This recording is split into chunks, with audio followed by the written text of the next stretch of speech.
বর্তমান এই বিনা ভোটের সরকার একের পর এক ধারাবাহিকভাবে গত 16 বছর ধরে যে অসময়ের চুক্তিগুলো করছে জনগণের মতের বিরুদ্ধে গিয়ে, দেশের স্বার্থের বিরুদ্ধে গিয়ে, এমনকি দেশের স্বাধীনতা সার্বভৌমত্বকে হুমকিতে ফেলে আমরা সেই অসম চুক্তি বাতিলের দাবিতে এবং আজিজ বেনজিরদের মতো কুলাঙ্গারদেরকে গ্রেপ্তারের দাবিতে আজকে ঢাকা মহানগর দক্ষিণ এই প্রোগ্রামের আয়োজন করেছে।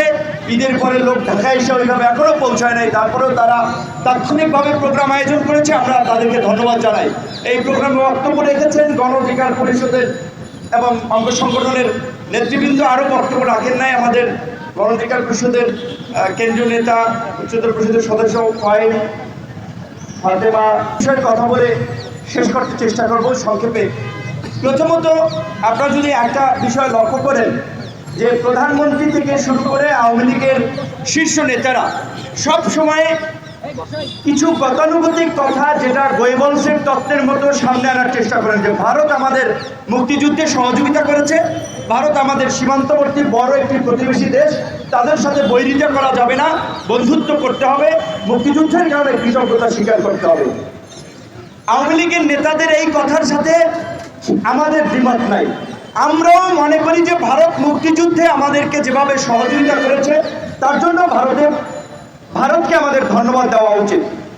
4500 বর্ডার ভারতের সাথে বাংলাদেশের, নিশ্চয়ই যদি ভারত এবং বাংলাদেশের সাথে বৈরী সম্পর্ক থাকে সেটা বাংলাদেশ ভারত কারোর জন্যই ভালো না। আমরা একটা ভারসাম্যপূর্ণ সম্পর্ক চাই।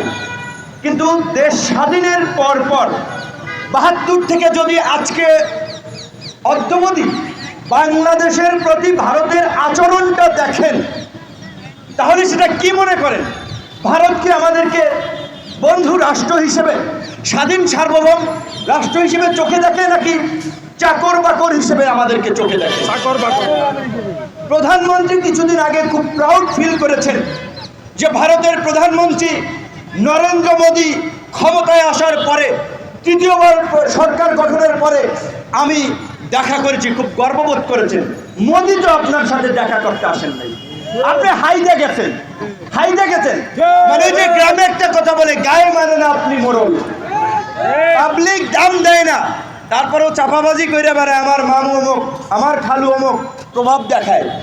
আপনি গেছেন ক্ষমতায় থাকার জন্য, তার কাছে তোয়াজ করার জন্য, তাকে খুশি করার জন্য যে মোদি মশাই চীন আমাকে দাওয়াত দিছে, আমি চীন যাচ্ছি, দয়া করে আপনারা মাইন্ড করবেন না, কারণ আপনাদের চরণে সবসময় আমাদের, আপনার কি বলবেন, কপাল ললাট আমরা সবসময় এঁকে দেব আপনাদের পদচরণে। কারণ এই গোলামি করেই তো 4টি নির্বাচন আওয়ামী লীগ করেছেন এবং বিনা ভোটে নির্বাচন করে ভারতের সহযোগিতায় আজকের ক্ষমতায় আছেন আর ভারতের জিকির করছেন। আজকে পরিষ্কার হয়ে যাচ্ছে দেশের মানুষের কাছে, সেই দেশ স্বাধীনের পর 72 সালে বঙ্গবন্ধুর শাসনামলে আভ্যন্তরীণ নৌ ট্রানজিটের স্বাক্ষর হয়েছিল, যেটি 65 সালে পাক ভারত যুদ্ধের পরে বন্ধ ছিল। ভারত কলকাতা এবং এই পূর্বাঞ্চলের রাজ্যগুলোতে পণ্য পরিবহনের জন্য বাংলাদেশের তার নদীপথ ব্যবহার করার প্রয়োজন হচ্ছিল। 47 সালে পাকিস্তান ভারত ভাগ হয়, 65 সালে ভারত পাকিস্তান যুদ্ধের পরে পাকিস্তান বন্ধ করে দিয়েছিল। তখনই ভারত প্ল্যান নিয়েছিল, পরিকল্পনা নিয়েছিল পাকিস্তানকে দুর্বল করার জন্য, শক্তিশালী পাকিস্তানকে ভেঙে ফেলতে হবে। তাই তারা আমাদের মুক্তিযুদ্ধে সহযোগিতা করেছে, যেটাকে বলে উইন উইন পজিশন। এমনি ভারত সহযোগিতা করে নাই। কাজী এত কৃতজ্ঞতা চিত্তে এত দালালি চাটুকারিতা করা বোধহয় ঠিক না এবং দুঃখজনক। প্রধানমন্ত্রীর জায়গা থেকে যখন এই কথা বলা হয় সেটা আরো উদ্বেগজনক। সেই 72 থেকে শুরু হয়েছে। আওয়ামী লীগ ক্ষমতায় ছিল কবে? 75 থেকে 96 পর্যন্ত 21 বছর আওয়ামী লীগ ক্ষমতায় ছিল না। বাংলাদেশের স্বাধীনতা সার্বভৌমত্ব ছিল, যেই কারণে এই জিয়াউর রহমান 78 সালে যখন মিয়ানমার থেকে রোহিঙ্গারা দেশে এসেছিল, রোহিঙ্গাদেরকে হুমকি দিয়ে মিয়ানমারে পাঠাতে পেরেছিল। 1992 সালে বেগম খালেদা জিয়া প্রধানমন্ত্রী থাকা অবস্থায় আবার যখন রোহিঙ্গাদেরকে মিয়ানমার শয়তানি করে এখানে পাঠিয়েছিল, তখনও বাংলাদেশ রোহিঙ্গাদেরকে ফেরাতে সক্ষম হয়েছিল। আর ভারতের সেবা দাস লেনদুপ্তর্জির সরকার আজকে ক্ষমতায়, আজকে 12 লক্ষ রোহিঙ্গা 2017 সাল থেকে এই দেশের মধ্যে আছে। এখন পর্যন্ত 17 জন রোহিঙ্গাকে এই লেনদুপ্তর্জির সরকার পাঠাতে পারে নাই। বড় বড় কথা। এমনকি এই রোহিঙ্গা নিয়ে যখন জাতিসংঘে আলোচনা হয়, প্রস্তাবনা আসে, বরাবর ভারত বাংলাদেশের বিরুদ্ধে এবং মিয়ানমারের পক্ষে অবস্থান নিয়েছে। এমনকি এই সরকারের আরেক যে কিস্তিওয়ালা বন্ধু, গ্রামে কিস্তি দেয় না, এই যে চীন যে টাকা দিতেছে, কিস্তিওয়ালা বন্ধু বাংলাদেশকে দখল করার জন্য আরেক দখলদার, আরেক সাম্রাজ্যবাদী আধিপত্যবাদী শক্তি ঋণ দিয়ে বাংলাদেশকে ক্রাশ করার একটা পরিকল্পনা নিচ্ছে। এই চীনও কিন্তু জাতিসংঘে বাংলাদেশের পক্ষে দাঁড়ায় না। তো আপনাদের বন্ধুরা তো আপনাদেরকে পাত্তা দেয় না, আপনাদেরকে মূল্যায়ন করে না, তারপর আপনারা গোলামের মতো তাদের প্রতি কৃতজ্ঞতা স্বীকার করেন। তাই শেখ হাসিনা সরকারকে বলতে চাই, শেখ হাসিনাকে বলতে চাই, আপনি প্রাউড ফিল করেন, অহংকার বোধ করেন। প্রকাশ্যে সেদিন সংবাদ সম্মেলনে খুব বলেছেন, আমি জাতির পিতার কন্যা, এই দেশে আর কেউ জাতির পিতা হতে পারবে না। জোর করে জাতির পিতার কন্যা হওয়া যায় না, জোর করে প্রধানমন্ত্রী হওয়া যায় না, জোর করে মানুষের সমর্থন নেওয়া যায় না। গায়ের জোরে আছেন, জাতির পিতার কন্যা হলে সাহস থাকলে নির্বাচন দিয়ে দেখেন, কেয়ারটেকারের অধীনে নির্বাচন দিয়ে দেখেন, সেই মুরদ নাই, বরঞ্চ ভয় আছে আপনার। আপনি জানেন আপনি রাষ্ট্র ক্ষমতাকে এবং আপনার জীবনের নিরাপত্তাকে একাকার করে ফেলেছেন। তাই আজকে ভারতের পা চেটে গোলামি করে দেশ বিক্রি করে আজকে আপনি ক্ষমতায় থাকার মোহে আজকে বিদায় আছেন।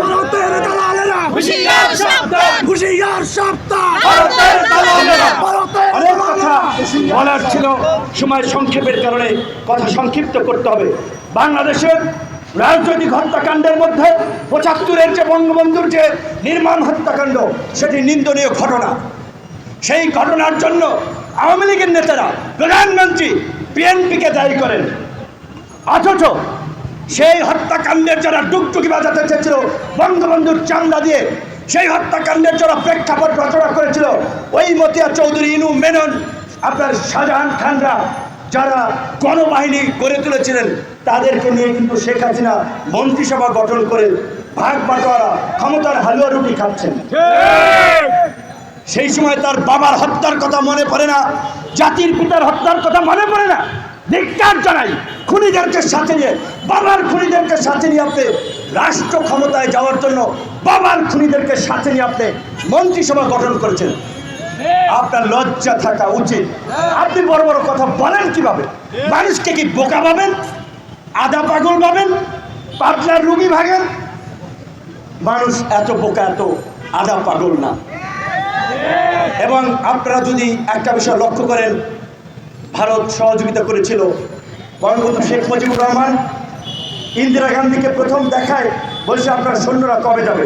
কারণ বঙ্গবন্ধুর কাছে ততক্ষণ মেসেজ এসে গিয়েছিল, মার্কিন যুক্তরাষ্ট্র বলেছে ভারতের সৈন্য প্রত্যাহার না হলে বাংলাদেশকে স্বীকৃতি তারা দিবে না। সৌদি আরবও একই কথা বলেছিল। নানান প্রেক্ষাপটে ভারত তার সৈন্য প্রত্যাহারে বাধ্য হয়েছে। এটা কি শেখ হাসিনার কৃতিত্ব? এটা কি আওয়ামী লীগের কৃতিত্ব? এটা আন্তর্জাতিক জিওপলিটিক্সের প্রভাব এবং বাংলাদেশের দৃঢ় অবস্থান, মুক্তিযোদ্ধাদের কৃতিত্ব। মুক্তিযুদ্ধ যেমন বলা হচ্ছে, বঙ্গবন্ধুর ডাকেই মুক্তিযুদ্ধ হয়েছে, বঙ্গবন্ধুই যুদ্ধ করেছেন। বঙ্গবন্ধু তো 25শে মার্চের পরে পাকিস্তানের কারাগারে বন্দী ছিলেন।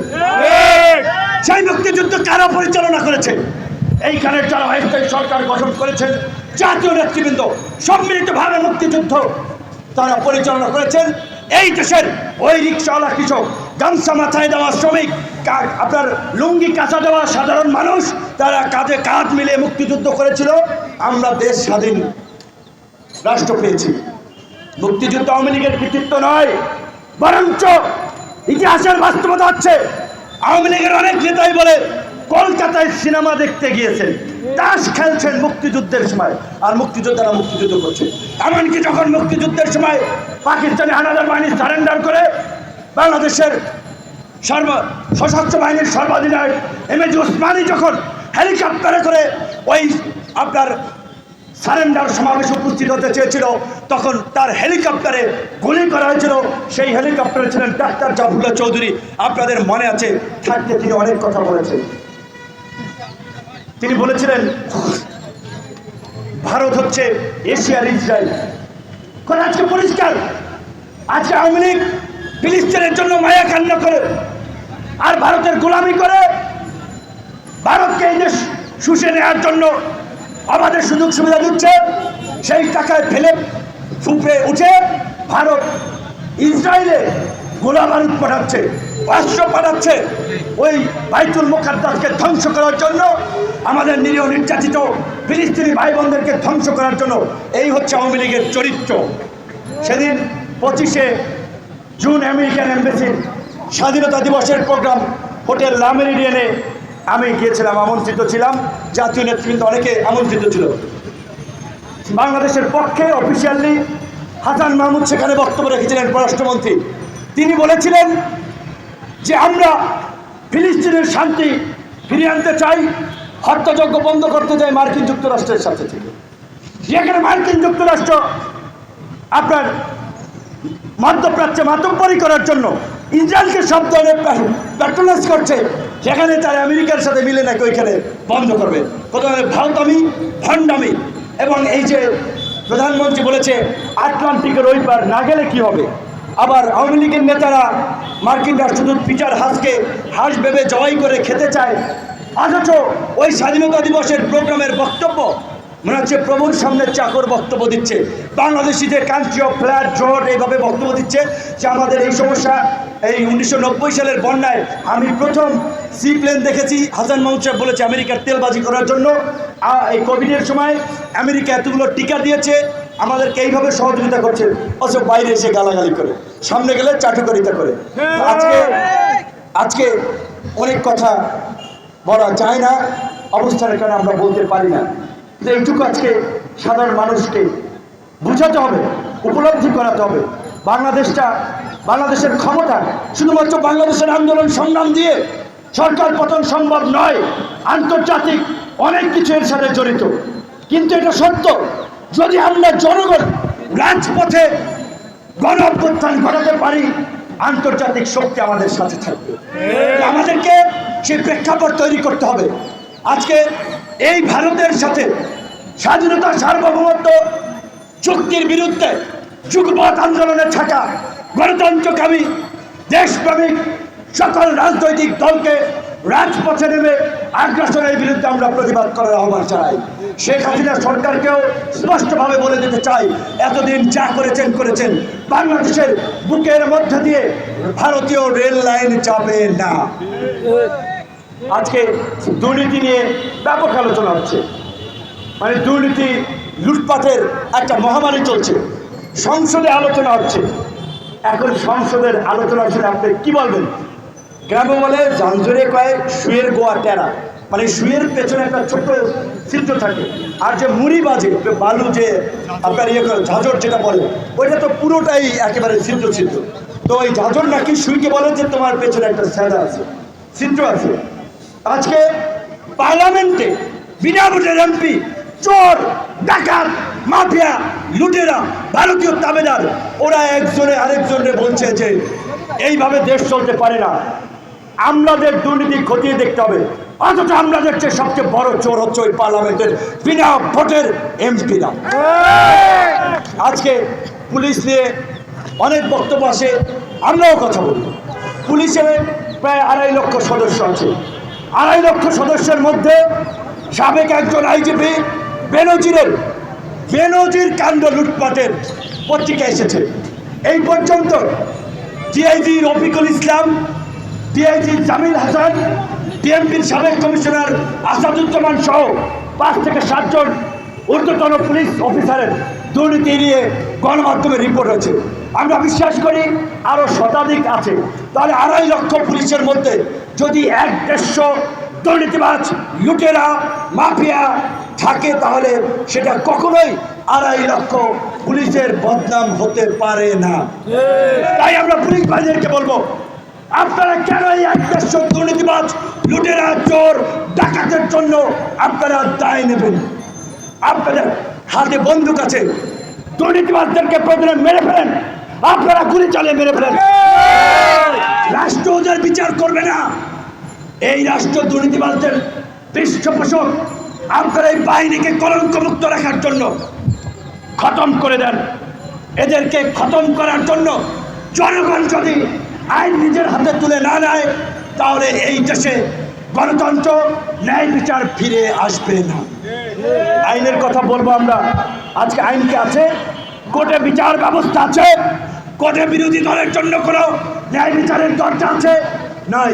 পুলিশ বাইরে অসহায়, রাস্তাঘাটে দেখা হয়, আত্মীয় স্বজন চাকরি করে। দুঃখের কথা কি বলবো, আমার আপন মামা পুলিশের চাকরি শেষে রিটায়ার্ড করেছেন।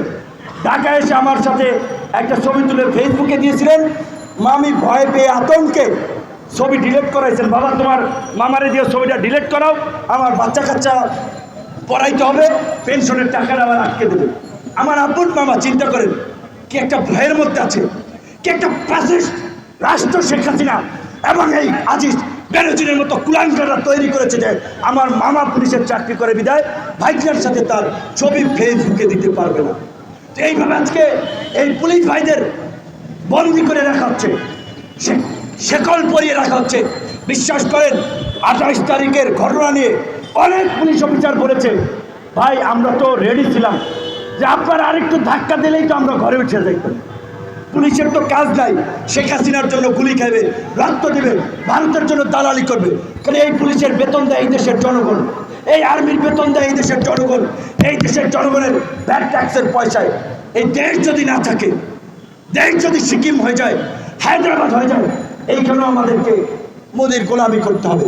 সেটা তো নিশ্চয়ই পুলিশ, আর্মি, কোনো বাহিনীর লোকজন চাবে না, আমার দৃঢ় বিশ্বাস।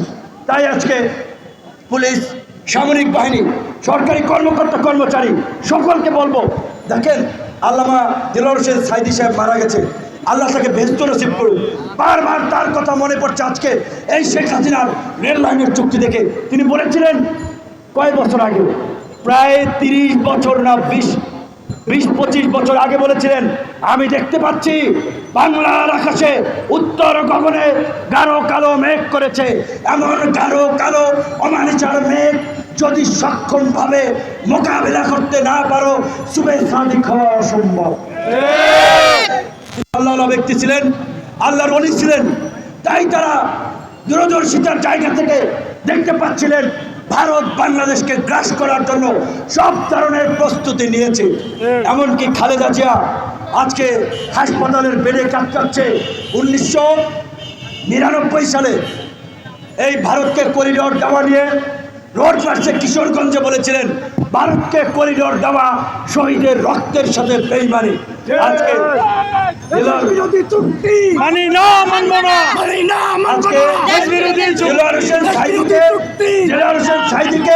আমৃত্যু কারাগারে রেখে মৃত্যুর দিকে শেষ পর্যন্ত ঠেলে দিয়ে হত্যা করেছে।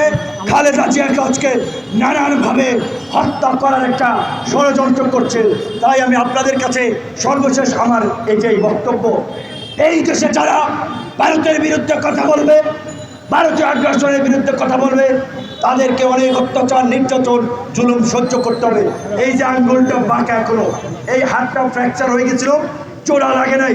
2019 সালে ডাকসুতে এই ভারতের এনআরসি সিএ নিয়ে প্রতিবাদ করায় সেদিন ভারতীয় মাদকপুষ্ট ওই তথাকথিত সন্ত্রাসীদের সংগঠন মুক্তিযুদ্ধ মঞ্চ এবং ছাত্রলীগ আমাদের উপরে যৌথ হামলা করেছিল ডাকসুতে। আমি ডাকসুর বিপি ছিলাম। সেই ডাকসুতে লাইট ফ্যান বন্ধ করে 1971 সালের 25শে মার্চের মতো একটি নারকীয় তাণ্ডব চালিয়েছে। তাই আমি সন্ধ্যা আমাদের যে সমস্ত ভাই বন্ধুরা ভারতীয় পণ্য বর্জন আগ্রাসনের বিরুদ্ধে সরব হচ্ছেন, তাদেরও বিপদ আসতে পারে। আপনাদের প্রতি আমার এটাই অনুরোধ, কারো বিপদ আসলে তার পাশে থাকবেন। কেউ নিখোঁজ হলে সরাসরি ভারতীয় এমবেসি ঘেরাও করে এমবেসিতে গিয়ে খোঁজ দিবেন ও এমবেসির মধ্যে আছে। আগ্রাসন রুখে দাও জনগণ, রুখে দাও জনগণ ভারতীয় আগ্রাসন। ভারতীয় আগ্রাসন আজকের প্রোগ্রাম আমরা এখানে শেষ করছি। যারা দীর্ঘক্ষণ ধৈর্য ধরে প্রোগ্রাম